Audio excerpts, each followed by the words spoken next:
I was bathing my mother when my brother removed me from the will. Not figuratively, literally. I was kneeling on the bathroom tile, holding a washcloth, making sure the water wasn't too hot on her skin, the way I had done every Thursday evening for 3 years, when my phone buzzed on the sink counter with an email my brother accidentally sent me. He meant it for his wife. He had been replying while distracted, one careless tap. And because my name was still sitting in an old family chain, his private conversation landed in my inbox instead. I didn't read it right away. I finished bathing my mother first. I helped her into her robe. I made sure her medications were laid out for the night. I kissed her forehead the way I always do because she likes it and because I love her. I need you to understand that.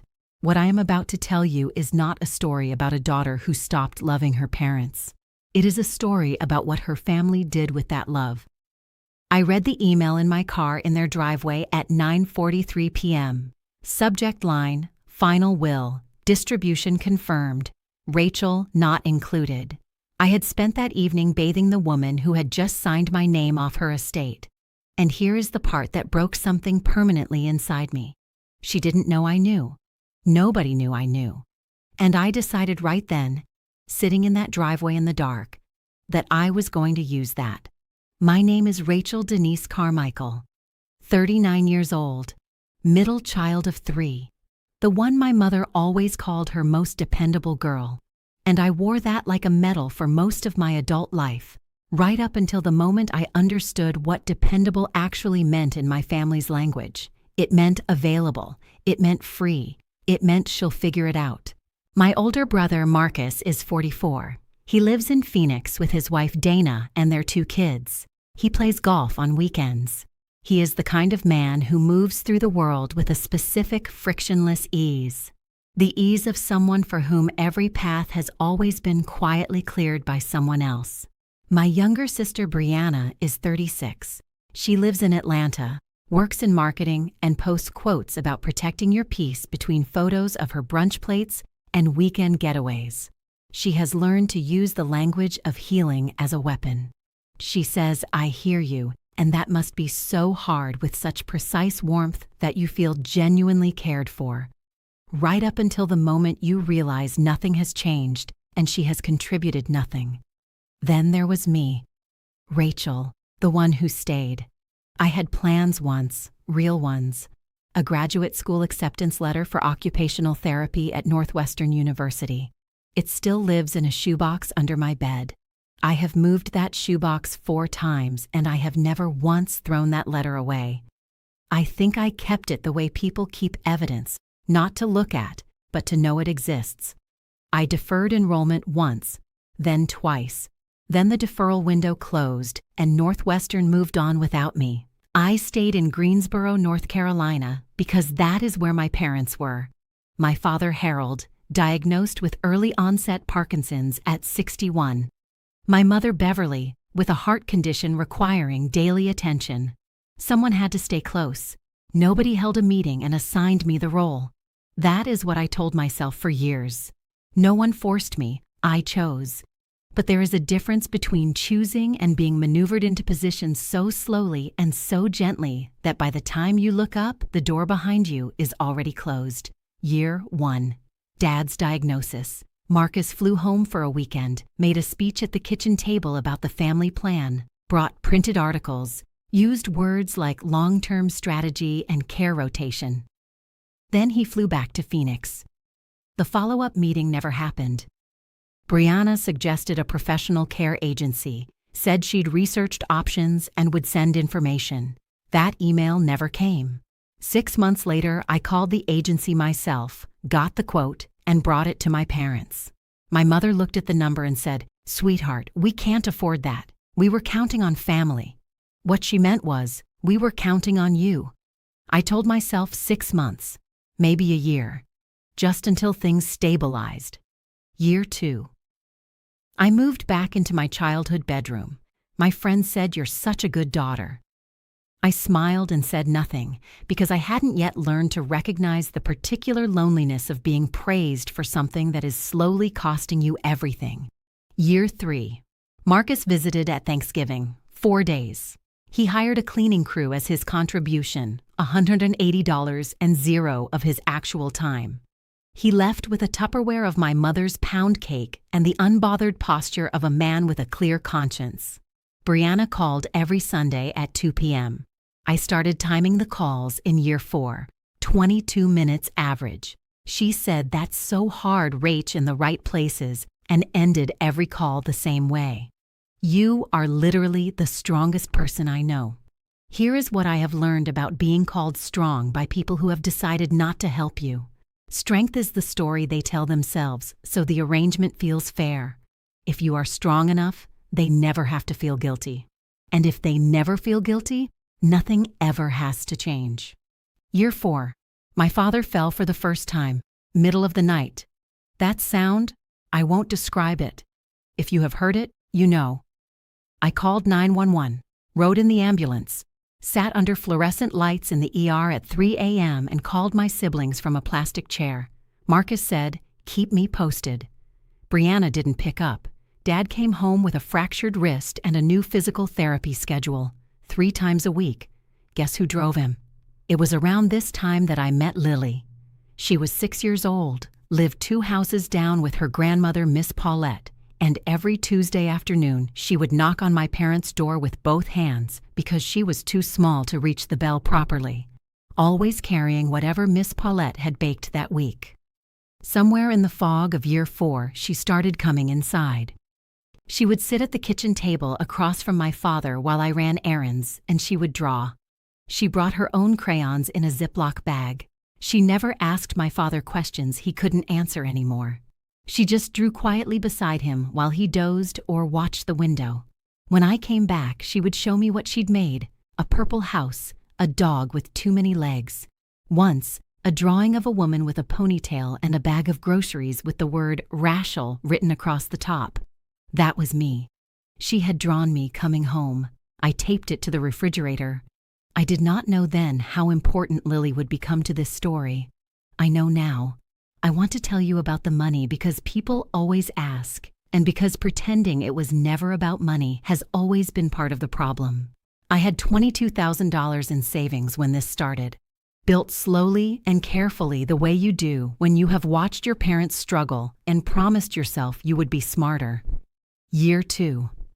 Dad's medications cost $840 a month after insurance. I filled the gap without being asked. Year 3. The water heater broke, $1,200. Marcus sent $300 and promised the rest. It never came. I covered the balance. Year 4. Physical therapy copays, $190 a month. I absorbed it. Year 5. The car needed $2,800 in repairs. I put it on my credit card and paid it off over 8 months. Nobody offered to split it. I didn't ask. I don't know anymore whether that was dignity or just conditioning. The deep trained inability to say out loud, "This is not only mine to carry." By year 6, my savings account held $4,140, down from $22,000. $17,560 had vanished into the daily machinery of caring for 2 people whose estate I had just been quietly removed from. But the money was not the worst thing I found. The worst thing was an email my mother had sent to her church friend Patricia, sitting unread in the shared household inbox I managed. I found it by accident. 14 months old, sent before I had any idea what was being decided. My mother had written about her children. Marcus, doing so well in Phoenix. Brianna, her firecracker, always somewhere exciting. And then about me. She wrote, "Rachel is still at home with us, of course. She's always been our steady one. I don't worry about Rachel the way I do the others. She's settled. She's always been the type who doesn't need much. Not the marrying kind, I think. She seems content with her life the way it is. Not the marrying kind. Content with her life the way it is." My mother had looked at 11 years of my sacrifice and seen contentment. She had not seen a woman whose future was being slowly consumed. She had seen a woman who didn't need much. And so she had given me less, and called it reading the room. This was not only about money. It had never been only about money. It was about the story my family had built around me. A story that made my sacrifice feel like a personality trait rather than a choice. A story that let them take without guilt because, after all, she doesn't need much. Now let me tell you about the email that started everything. It arrived on a Tuesday in October at 9:17 in the morning.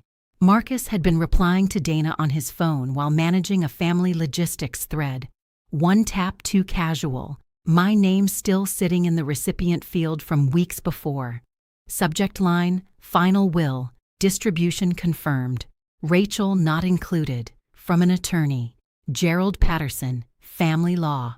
The updated estate of Harold and Beverly Carmichael laid out in clean legal language. The family home, $340,000. A retirement account with approximately $87,000 remaining, to be divided equally between Marcus James Carmichael and Brianna Lynn Carmichael. Rachel Denise Carmichael was not mentioned.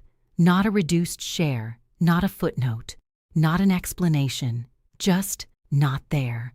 I read it in my car in their driveway, still in my clothes from bathing my mother, still smelling like her lavender soap. Below the attorney's email was Marcus's reply to Dana, sent 4 days earlier. It said, "It's done. Patterson confirmed everything is finalized. Dad signed on Thursday. Just make sure you don't mention it when you call this weekend. You know how Rachel gets. You know how Rachel gets. Like I was the unstable one. Like 11 years of my life had made me the villain of their story." I sat in that driveway for 45 minutes. I did not cry. Something inside me that had been soft for a very long time went permanently hard. Then I drove home, opened my laptop, and got to work. I am methodical by nature. 11 years of managing 2 people's medical care will do that to you.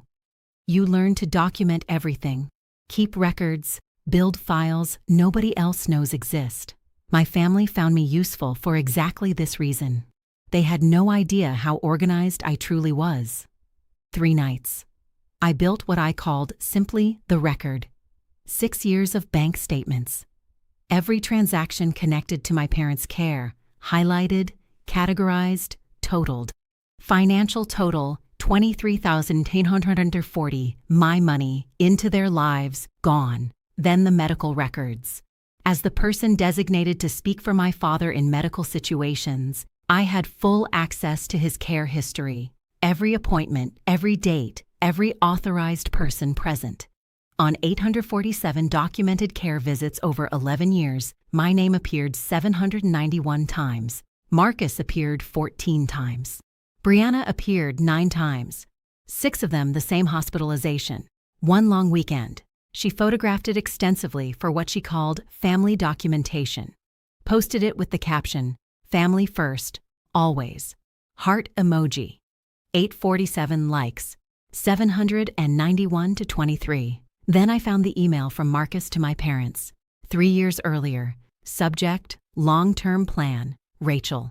He wrote, "Mom, Dad, Brianna and I think the current arrangement is working well for everyone.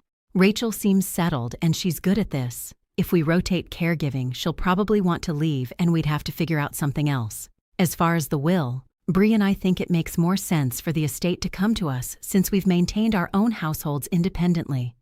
Rachel has been living essentially rent-free for years. That should factor in. Rent-free. In the house I had been managing, maintaining, and financing for 6 years. My mother's reply came 2 days later. She wrote, "I think you're right. Let's keep things as they are and handle the rest quietly." And Brianna's reply? There wasn't one. Her name was on the thread. She read it. She continued her 22-minute Sunday calls. And she said nothing. For 3 years. I closed my laptop at 2 a.m. and sat in the dark. I had thought I was choosing. I had been chosen. And from the breaking of that understanding, something cold and clarifying and completely new grew. 3 weeks later, I sat across from Claire Beaumont, a lawyer who specializes in elder care and family estate matters. I placed the binder on her desk. She read for 30 minutes without speaking. When she looked up, she said, "You have been functioning as an unpaid professional caregiver." I said, "I thought I was being a good daughter." She said, Those aren't mutually exclusive, but what you've done has a real dollar value, a significant one. She explained there is a formal way, a written agreement, for families to acknowledge and compensate the member providing primary care. Most families never do it because no one wants to put a number on love. Because daughters especially are raised to give without asking what they receive in return. We had never done it, but she told me that documented unpaid caregiving, especially when there is written evidence of a plan to keep someone in that role without their knowledge, can be considered when a will is contested. She tapped Marcus's email in my binder. This, she said, is evidence of manipulation. Someone decided to keep you in your position while planning your removal from the estate. In writing, that matters enormously. I left with a plan and the first full breath I had taken in weeks. Then I hired Gloria. Part-time home aide, 4 hours a day, 5 days a week, 61 years old, a laugh that filled the whole house. My parents adored her in 48 hours. I sent my siblings a formal request for equal financial contribution, copied to Claire's office. Marcus called within the hour. His voice was controlled in the way voices get when someone is frightened and trying not to show it. He said, "Why is there a lawyer on this, Rachel?" I said, "Because I'm establishing a formal record of our shared responsibilities, something I should have done years ago." He said, "That seems aggressive." I said, "Does it? I've managed our parents' care alone for 11 years. I think formal documentation is overdue." He said he'd call back. He didn't. Brianna texted 3 days later, "Rachel, I found a therapist who specializes in caregiver stress. Happy to send you the number." I stared at my phone for a long time. Then I replied, "Thank you. What I actually need is your share of the care contribution by the 1st of the month. I'll send the payment link." She left me on read. I documented it, and every month after, building the file, waiting. It was a Tuesday, Lily's day, about 6 weeks after I found the email. I came home from errands to find her at the kitchen table the way I always did. Crayon bag open, drawing in progress. My father asleep in his chair. The house quiet in the particular way it gets when Lily is in it. A gentle, undemanding quiet, the kind children make when they are simply present without wanting anything. I put the groceries away. She watched me. Then she said, "Rachel, were you crying before?" I stopped. She said, "Your eyes look like my grandma's eyes look when she thinks I'm not watching. 7 years old." I sat down across from her. She had drawn a large building and several small figures standing outside it. I pointed at the figures. I said, "Who are those?" She said, "That's you. And Mr. Harold, and me, and the people who are supposed to come but they keep not coming." I said, "How do you know about those people?" She said, "Mr. Harold says their names sometimes when you're not here." My father, in the quiet hours when I wasn't in the room, saying the names of his son and youngest daughter, waiting for visits that didn't come. I pressed my back teeth together hard. Lily slid the drawing across the table. "You can have this one," she said. I taped it on the refrigerator next to the first one. The woman coming home with groceries. The people who keep not coming. I looked at both drawings for a long time that night, and I thought, I am going to finish this. Now I want to tell you about the thing that changed everything. Not the attorney, not the binder, not the certified letters, the invoice. It was a Sunday night, 3 months after the email. I was reading about professional home care rates in North Carolina. The going rate for a certified home care aide in Greensboro, $19.50 an hour. I opened a spreadsheet. I was conservative. I counted only the years after I reduced my work schedule. Year 4 through year 11. 8 years. Active caregiving, driving to appointments, managing medications, personal care, overnight monitoring, care coordination, communicating with doctors, handling insurance, organizing finances. $19.50 an hour. The going market rate, not a premium, not overtime, not hazard pay for 3 a.m. emergencies. Just the number that anyone who was not a daughter and therefore expected to do it for free would have been paid. I opened an invoicing app. I created a new client, Harold and Beverly Carmichael, and I built it line by line. Active patient care, 12,480 hours at $19.50 per hour, $243,360. Care coordination and medical administration, 1,040 hours at $19.50 per hour, $2,280. I did not add the $23,840 in direct out-of-pocket expenses, just the labor, just the rate, just the honest number for what I had provided. Total balance due, $263,640. Invoice number, 0001. I sat with that number for a long time, $263,640. In the memo field, I typed 4 words. Thank you for your business. I attached it to an email. Marcus, Brianna, Claire copied. Subject line, outstanding balance, Rachel D. Carmichael Caregiving Services. Invoice. Zhao Down Sao 1. The body of the email was 3 sentences.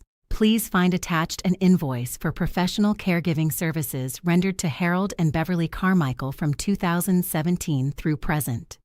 This figure reflects market rate labor only and does not include $23,840 in direct out-of-pocket expenses. This document has been provided to my attorney and will be referenced in any future estate proceedings. I pressed send at 11:47 p.m. on a Sunday, made myself a cup of tea, and slept better than I had in months. Marcus called at 7:14 the next morning. I let it go to voicemail. 9 minutes long. Disbelief, then outrage, then something that sounded almost like fear.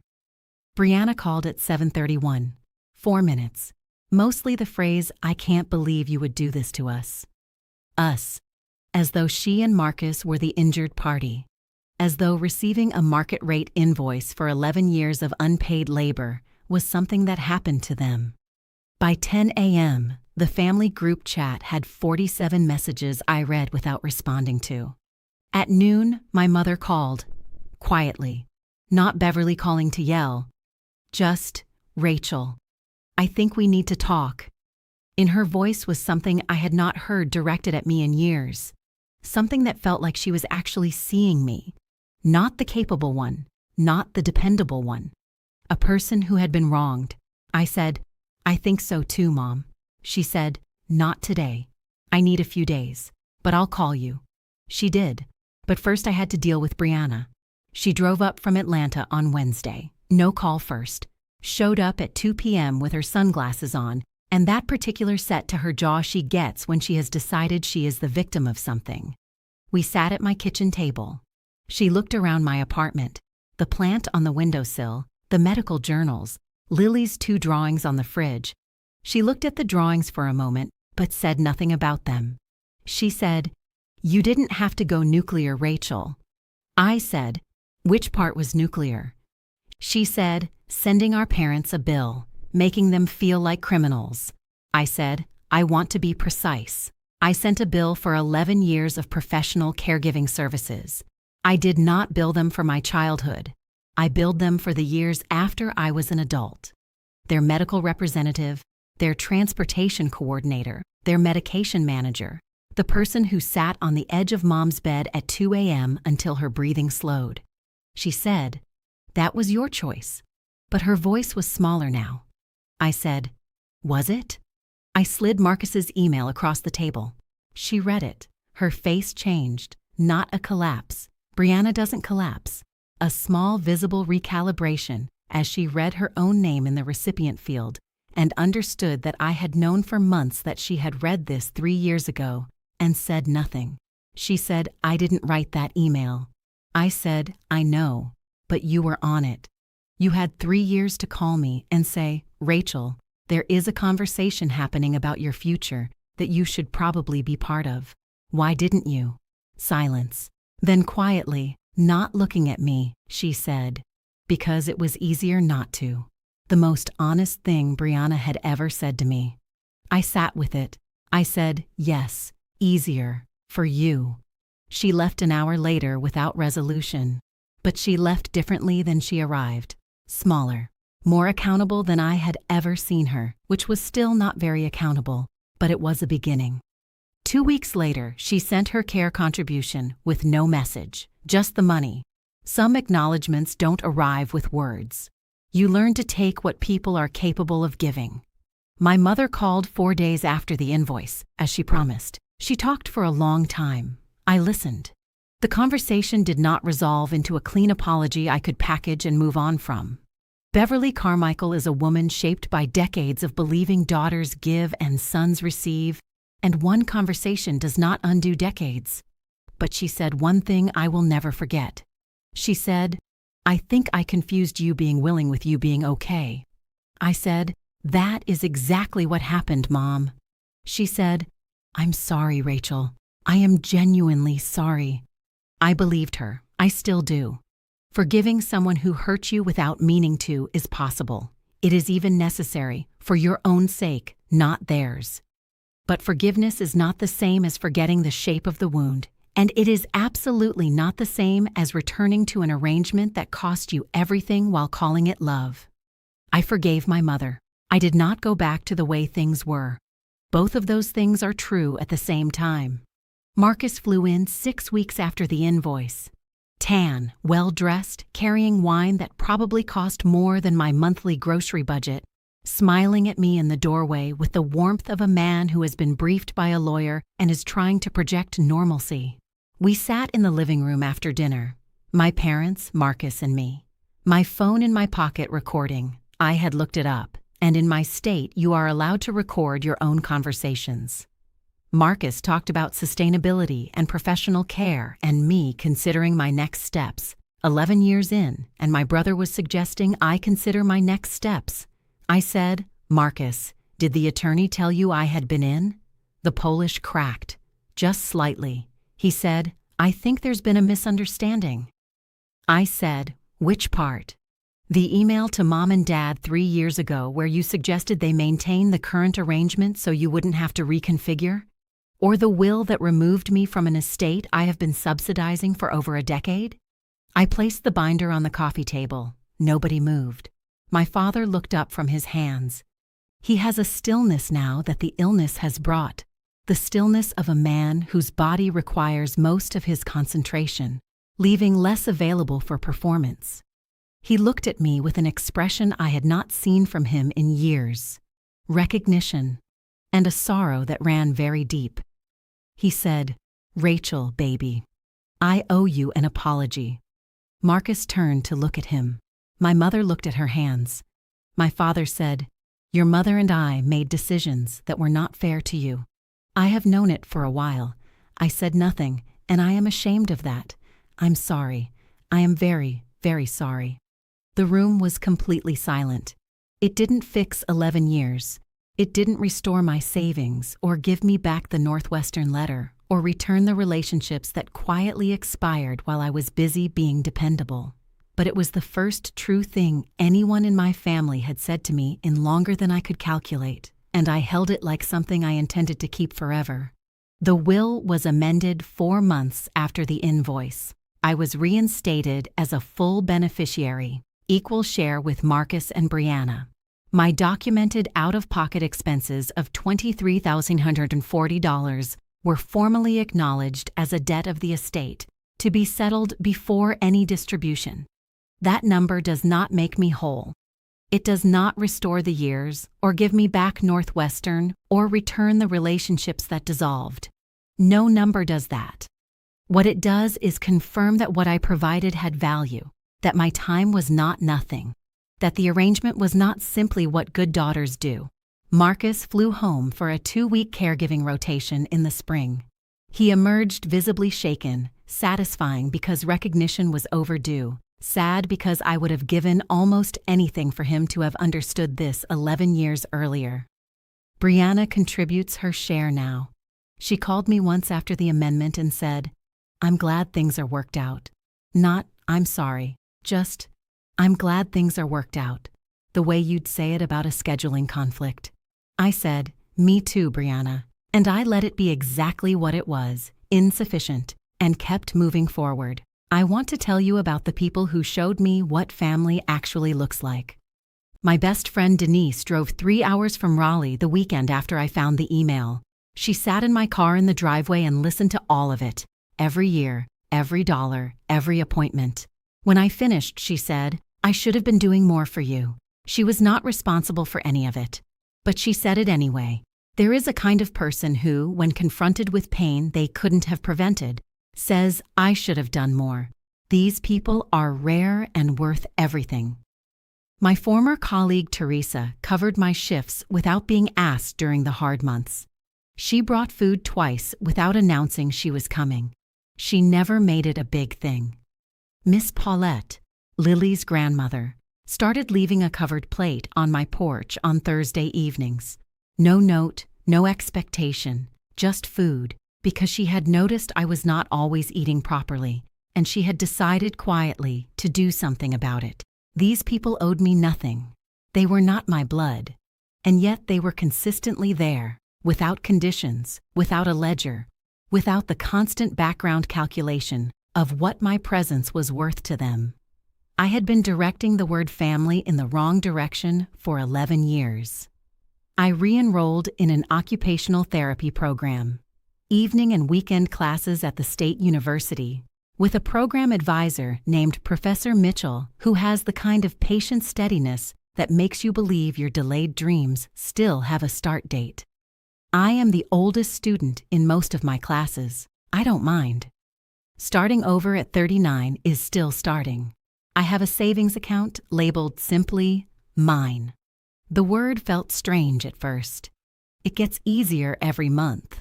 My therapist, Dr. Whitmore, 20 years working with caregivers, said in our third session, "You were never given permission to have needs, so you outsourced them. You met everyone else's needs as a substitute for your own." I cried for the first time in months. She said, "That's grief. It's appropriate. Let it be what it is." So I did. I am still in Greensboro, still involved in my parents' care. I always will be, because I love them, because my father's hands shake, and my mother's heart is fragile, and they are still my parents, despite everything. But I am involved on different terms now. Terms with edges. Terms where I am a person and not just a function. I am telling this story publicly because I know, without any doubt, that someone watching this is living a version of it right now. Maybe you are the capable one, the reliable one, the one who stayed. Maybe you are running a calculation in your head at all times, measuring the gap between what you give and what returns, telling yourself it is love, not wanting to name what it actually is. Let me name it for you. When it is systematic, when it is protected by family silence, when other people hold meetings about your role that you are not invited to attend, it is exploitation. It does not require malice to be real. My mother is not a cruel woman. Marcus is not a villain at his core. Brianna is not evil. They are people who found a comfortable arrangement and protected it at my expense, and did not ask whether I was okay with it, because they already knew I would say yes, and they preferred not to examine why. Comfort, without accountability, is its own kind of cruelty. Here is what I wish someone had told me at the beginning of those 11 years. You are allowed to put a number on your time. You are allowed to call your service what it is. You are allowed to find a lawyer before you desperately need one. You are allowed to say, "This arrangement does not work for me, and here is what needs to change." You are allowed to need. That sounds obvious. For some of you, it is not. For the dependable ones, the capable ones, the ones who stayed, it can take years to understand that needing is not weakness and asking is not failure and protecting yourself is not betrayal. I spent 11 years learning it. I spent 4 months acting on it. The second period cost me less and gave me more than the first ever did. Last Thursday, my father called me from the living room while I was making lunch. Not a medical call, not an emergency. Just his voice down the hall, steady and clear. "Rachel, come look at the garden." I stood beside him in the doorway. Mr. Chen from 2 houses down had planted tulips along the fence line in October. He never mentioned it, just appeared one afternoon with bulbs and a shovel and his quiet, steady energy. They were coming up now, yellow, hundreds of them, moving slightly in the morning wind. My father's hand found my arm, steadier than it had been in months. He said, "I wasted a lot of time, baby." I said, "I know, Dad." He said, "You're still here." He meant it as gratitude. I heard it as a fact I now get to choose. Lily came over that Tuesday. She drew my father and me standing in front of yellow flowers. She labeled it, family. I taped it on the refrigerator next to the others. Then I stood in my kitchen, and for the first time in 11 years, I did not wait for anyone. If this story stayed with you, if you recognize someone in Rachel, or someone in Marcus and Brianna, or if something in your own chest shifted while you were listening, then this video did exactly what it was supposed to do. Stories like this only reach the people who need them when you help them travel. So if you felt something watching this, hit that like button right now. It takes 1 second, and it tells this platform that this story matters and deserves to be seen by more people. And if you know someone who is the Rachel in their family right now, the capable one, the one who stayed, the one who gives without ever being asked, share this with them. Not with a lecture, not with advice, just send it. Sometimes the most powerful thing you can do for someone is let them know someone else has lived this and they found a way through. Subscribe if you want more stories like this one. Real stories, uncomfortable stories, stories about the moments that changed people and what they did when no one was watching. New story every day. I will see you there.